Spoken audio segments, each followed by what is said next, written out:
Hello everyone welcome back to smart Odia YouTube channel. तो पिला माने अष्टम श्रेणी चित्रांकन परीक्षा पे प्रश्न उत्तर गुड़िक देखा।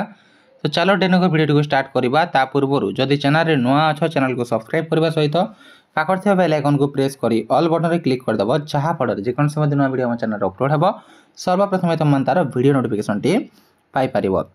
देख प्रथम प्रश्न कौन रही ना एक चौरार प्रतिबिंब पड़ा चित्र अंकन कर किंबा गोटे झुड़ी रे विभिन्न प्रकार परिबा थिबार चित्र अंकन कर। तो ये दुईटा भितर जेकोसी गोटे कले तुम 20 मार्क मिलूला बुझीगला। सेमती पिला माने कौन प्रश्न आसीथिला ना गोटे लुगा धड़ीर चित्र किंबा गोटे त्रिभुज मध्य आमर तीनोटी कनियर फूल करी रंग दिए। तो ये केमी कर गोटे लुगा धड़ी एमती तुम गोटे बक्स कर से किसी एमती चित्र कर जोटा कि तुम गोटे सुंदर देखा जाता बुझीगला। एमती किसी चित्र होता बुझीगला। तो एमती दुईटी प्रश्न यहाँ देखी तुमको जोटा ये टाइप तुम प्रश्न आसो। तो तुम मैंने जब प्रिपेयर हो क्लास 8 ताल एमती किसी चित्र प्रैक्टिस करके तुमने जापर।